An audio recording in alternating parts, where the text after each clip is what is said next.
히브리어 알파벳의 의미. 안녕하세요. 오늘은 히브리어 알파벳의 7번째 글자인 자인에 대해서 계속해서 공부해 보도록 하겠습니다. 구약에 약속된 메시아는 이방 나라를 철장으로 깨뜨리고 부수는 메시아로 기록되어 있습니다. 내가 나의 왕을 내 거룩한 산 시온에 세웠다 하시리로다. 내가 여호와의 명령을 전하노라. 여호와께서 내게 이르시되 너는 내 아들이라. 오늘 내가 너를 낳았도다. 내게 구하라. 내가 이방 나라를 내 유업으로 주리니 내 소유가 땅끝까지 이르리로다. 내가 철장으로 그들을 깨뜨리며 질그릇같이 부수리라 하시도다.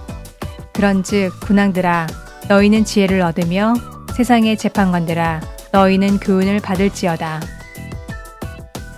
여기서 철장은 히브리어로 세베트라는 단어이고 성경에서 규, 왕의 지팡이를 의미합니다. 이것은 자인이 상징하는 성령의 검과도 연결됩니다. 규가 유다를 떠나지 아니하며 통치자의 지팡이가 그 발 사이에서 떠나지 아니하기를 실로가 오시기까지 이르리니 그에게 모든 백성이 복종하리로다. 이 말씀의 규, 통치자의 지팡이가 바로 세베트입니다. 규, 지팡이는 고대 사회에서 왕을 상징하고 성경에서 규란 통치자의 지팡이, 메시아의 왕권을 의미합니다. 유대 랍비들과 기독교 학자들에게 실로는 메시아에 대한 약속으로 받아들여지며 메시아가 유다 지파로부터 나올 것을 의미합니다. 이사야 11장은 유다 지파로서 다윗의 왕위를 가지고 오시는 메시아이신 예수님에 대해서 기록하고 있습니다.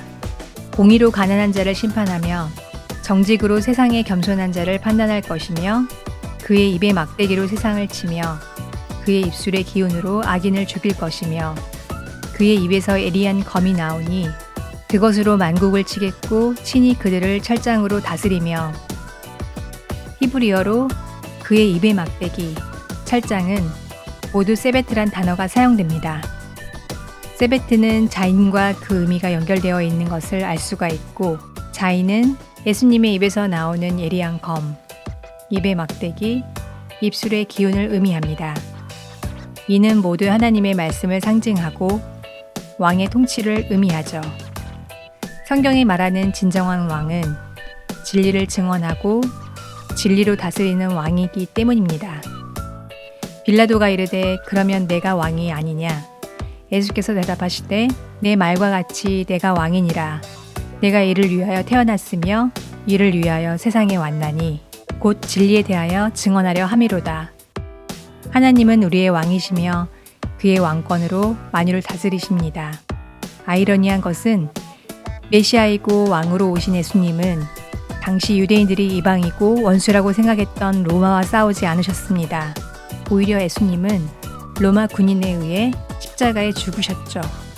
그러면 예수님은 어떻게 이방 나라를 깨뜨리고 질그릇같이 부수셨나요? 예수님은 십자가로 하나님과 원수된 것을 깨뜨리셨습니다.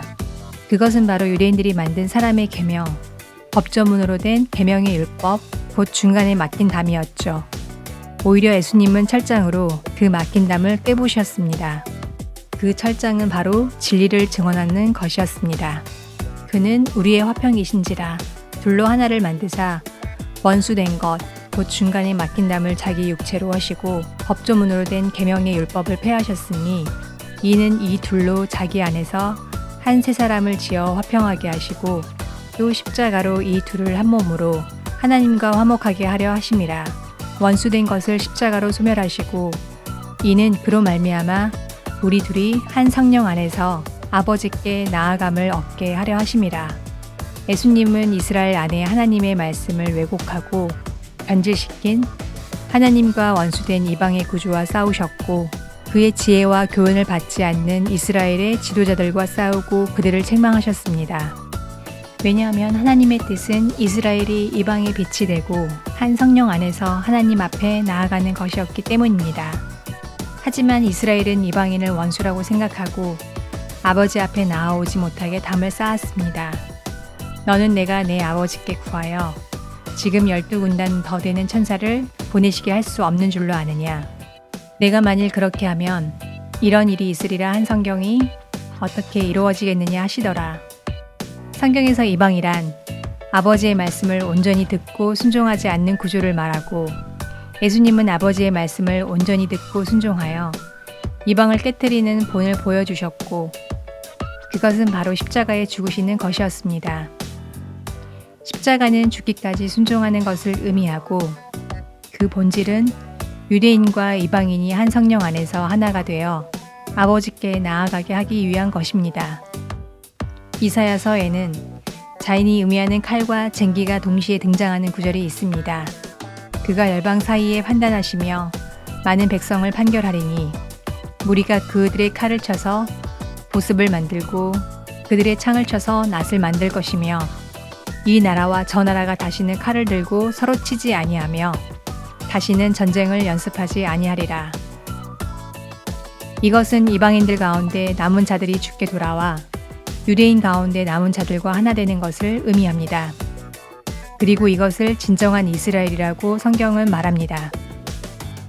칼을 쳐서 보습을 만든다는 것은 하나님의 말씀이 아닌 자기의 칼을 들었던 이방인이 하나님의 밭을 경작하고 말씀을 전하는 자가 되는 것을 의미합니다.